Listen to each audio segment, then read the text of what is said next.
walang naiipon. Ito ang madalas na problema ng ating mga OFW, lalo na sa kanilang pagbabalik sa Pilipinas. Welcome po sa isa na namang edisyon ng Pilipinas Online, Bantay OCW. Ako po si Susan K. Muli nag-aanyaya. Magsama-sama po tayo sa patuloy namin paghahatid ng tanging mga makatotohanan, maasahan at tumpak na impormasyon hinggil sa mga usaping pag-abroad. Paano nga ba ang tamang pangangasiwa ng ating mga pananalapi, lalo na ng pamilyang OFW? Tutulungan po tayo ng ating financial consultant at registered financial planner mula sa UK. Ang ating auditor ng United Kingdom, Filipino siya, si J. Cantor, sa ating mga usapang pananalapi dito sa ating In Focus. At sa ating bantay kaso, makakapiling natin ang may bahay ng ating OFW na nasa Riyadh, Saudi Arabia at biktimaan niya ng di pagsunod sa kanyang kontrata. Naririyan din si Maria Cecilia Ponpon, OFW natin galing Hawaii, biktima naman ng illegal termination. At isa pa ring biktima ng illegal termination mula naman sa Dubai, makakapiling natin ang ating OFW si Cecilia Laue. Lahat ng yan sa pag-usad ng Pilipinas Online Bantay OCW. Dito po ang tunay na kulay ng buhay OFW. Pilipinas, perlas ng silangan, bayan ko.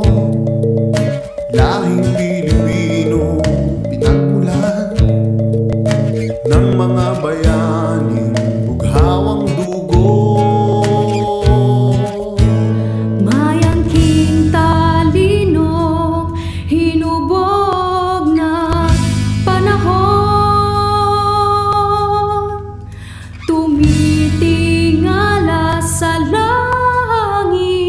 Sa kanyang pinagkaloob. Sa hiyas ng bayan ko, hiyas ng Pilipinas.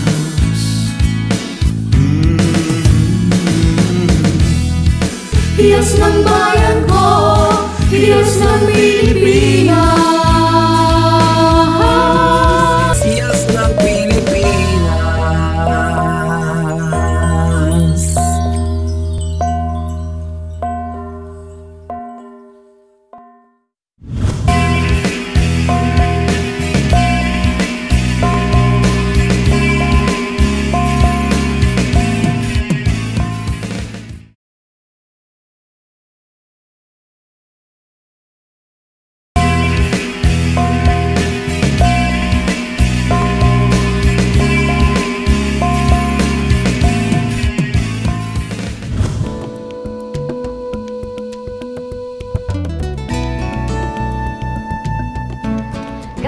Kalalim ang pangunawa ng ating mga kababayan pagdating po sa kanilang pananalapi, lalo na ang ating mga OFW. May nabago nga ba? Nagbabalik ang inyong Pilipinas Online, Bantay OCW at sa ating InFocus, espesyal po ngayong gabi. Alamin nga natin papaano nais matulungan ng isang OFW ang kanyang mga kapwa OFW hinggil sa tamang pangangasiwa ng kanilang mga pera o yung tinatawag nating wealth management. Makakasama po natin ang ating financial consultant at isang registered financial consultant din, si J. Cantor. Welcome sa Bantay OCW. Salamat po. Salamat po. Tama ba yung pakilala ko sa'yo? O financial consultant? Opo, financial consultant po ng Blue Life po. At ikay nag-aaral ngayon?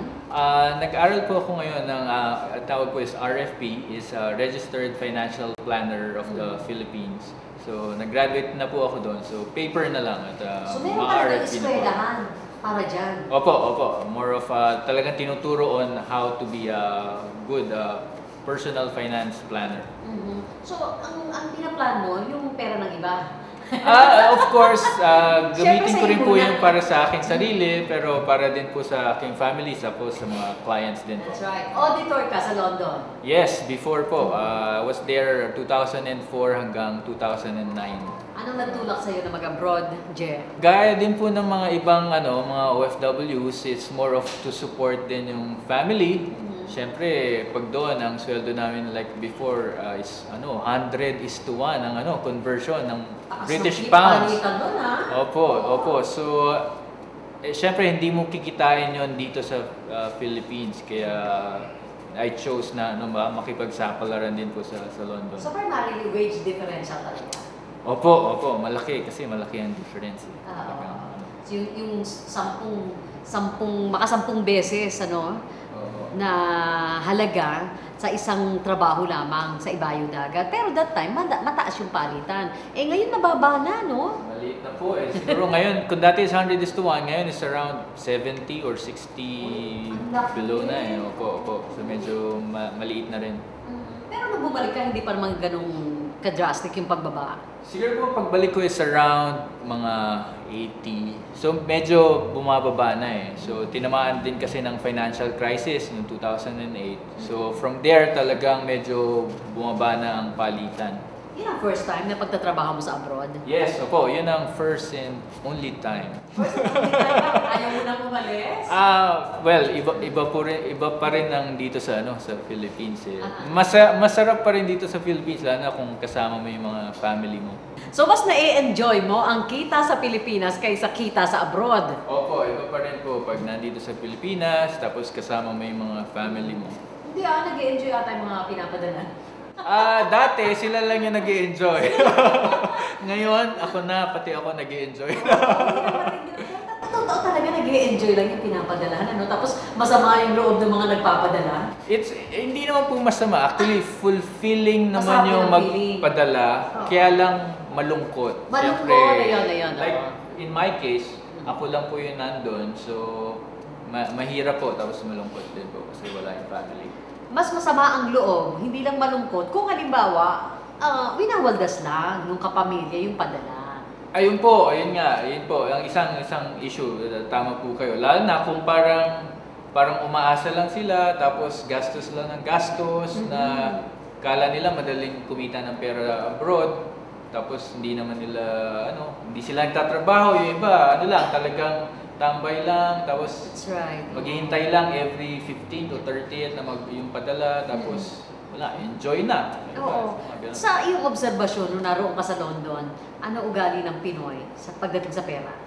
Pagdating sa pera, ganito po, every time na may sweldo, ganun din po, 15 or 30, ang normally automatic is magse-set aside na ako ng pera para ipadala. Kasi talagang may may requirement yun na kumari 1,000 pounds every payday, ipapadala ko na yun, automatic na yun. Kasi talagang umaasa yung family ko dito.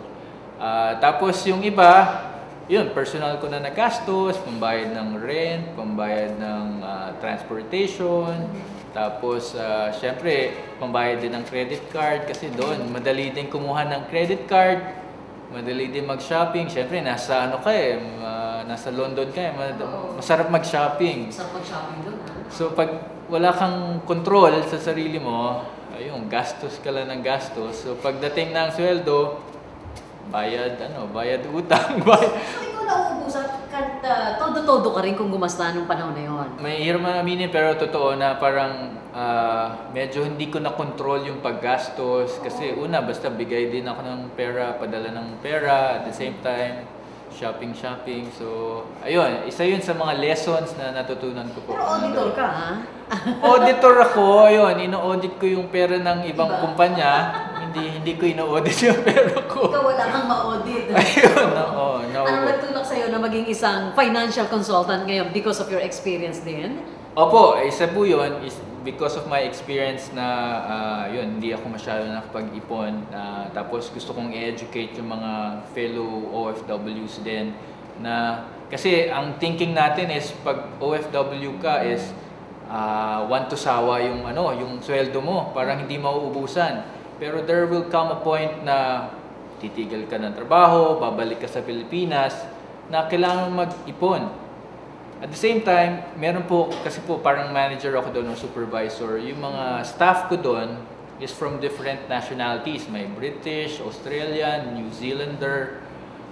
Ang difference nila sa atin, mga Pinoy na staff versus hindi ko naman po sa minamaliit, is sila, bata pa lang sila, siguro early 20s, they're into saving na and investing.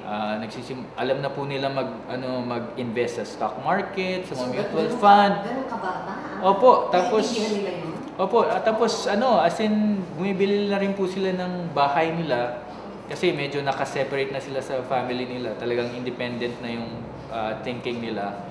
As in, pero masinop sila pagdating sa sa pera. O is it because yung kultura nga rin nila, yung lifestyle nila na, di ba, pag 18 kailangan independent na. Dito hanggang sa kaapu-apuhan si lolo't si lolang nangangalaga. I think po, isa yun po sa sa mga factor. Pero yun po, pero doon maalam na sila pagdating sa mga financial investments and savings.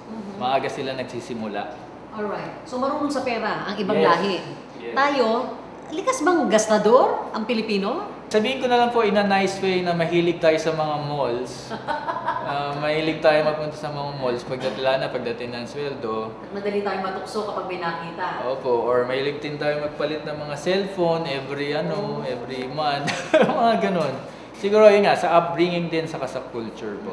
Madali matukso yung ating mga mata sa mga magagandang bagay. Yes. I don't know if kung kasama din po doon yun. Siyempre, yung, like napag-aralan po natin sa history dati, yung mga colonial mentality. Siyempre, pag meron tayong imported o like ito, made in Finland, gusto natin yun. Mga ganun. Ito, made in the USA, gusto natin parang mas angat tayo sa iba. So, I think siguro kasama na rin po yun sa culture Sa natin. ibang lahi, hindi mo nakita yun. Sa ibang lahi po, although siyempre meron din pong mga ibang lahi na mga medyo gastador, mahilig sila sa mga branded na damit. May mga Pero mahilig din. meron din po, pero meron din talagang mas, ewan ko, siguro mas nakakarami na maano sila sa pera, masinop sila sa pera. So, can afford pati, di ba? Can Kahit afford. kaya naman, yung iba naman kasi nga, hindi naman kaya, talagang malulublob na sa utang. Opo. Oo. Yung iba, talagang yung priorities nila, alam nila yung priorities nila. Parang hindi ko priority ang mga branded na damit o ang cellphone. Ang priority ko is makabili ako ng bahay muna o magkaroon ako ng ganitong kalaking investment sa bangko o sa mga mutual funds. So yun po, siguro sa iba-iba rin ang mga prioridad ng mga tao. Jen, gusto mong tulungan din ang iyong mga kapwa OFW. Nagbalik ka sa Pilipinas, meron kang special mission, syempre. Number one, gusto makasama ang pamilya. At ngayon, bilang isang auditor, bilang isang financial consultant, nais mong ibahagi rin itong mga impormasyon na ito sa ating mga kababayan. Ano basically yung mga impormasyon na yan na dapat ngayon pa lamang ay itinatanim mo na sa kanila? Okay. Siguro po una is ang normal pong mindset nating mga Pinoy is more on parang empleyado. So, assuming sa mga empleyado, parang syempre dapat first live below your means. Ang ibig sabihin lang po nun is kung ito lang ang sweldo mo, parang dapat mag-set aside ka na daw ng certain percentage para mag-save ka muna bago gumastos. Meron nga daw po parang 70-30 principle na parang 30% i-set aside mo as savings or i-invest mo, tapos yung 70%, yun na po ang pwede mong panggasto sa pang-araw-araw. Now, ang question is, what if kung hindi enough yung sweldo mo? Well, marami nagsasabi na hindi enough. Pero pag inanalyze daw po ninyo ang inyong mga gastusin sa everyday o every month, may makikita ka at makikitang na pwede mong ihinto. Tapos pwede mong ilagay sa savings. Sabi nga daw po, ang equation nga daw po is income minus savings equals expenses. Ganun daw po dapat ang tamang equation. Hindi po yung income minus expenses muna equals savings. Pag may natira, equals savings. So dapat po unahin talaga muna ang savings. Bilang isang financial doctor. Hindi pa po. Wala. Kasi wala tayong doktor lahat na ata ng field meron pero sa pananalapi, at least ngayon nauuso na itong mga tinatawag na mga financial planner. Yes. Oo nga po. Kasi po nakikita po nga namin yung advocacy na magturo sa aming mga kababayan kung paano po mag-ipon. At paano po, kasi ang karamihan po ang alam lang natin is sa bangko, marami pong ibang paraan o maraming ibang instrument kung saan tayo pwede mag-save at mag-invest. Example, ano yan? An example po syempre, ang common na alam po ng mga tao syempre, sa business. Yun po, isa pong option yun, hindi naman po masama yun. Isa po, ang iba pong alam ng tao sa real estate. Pero aside from the two choices, meron din po sa bonds, sa stock market, sa mga mutual funds. Tapos kahit po sa mga banks, may mga nag-o-offer po ng mga, ang tinatawag po is mga unit investment trust funds. Para po din po mga mutual funds. Lahat po yun, although mahirap pong i-explain as of the moment, Dapat pero yan sa isa, no? dapat po pag-aralan. Maraming bumibili ng mga lupa, no? They thought investment yan. Eh, hindi naman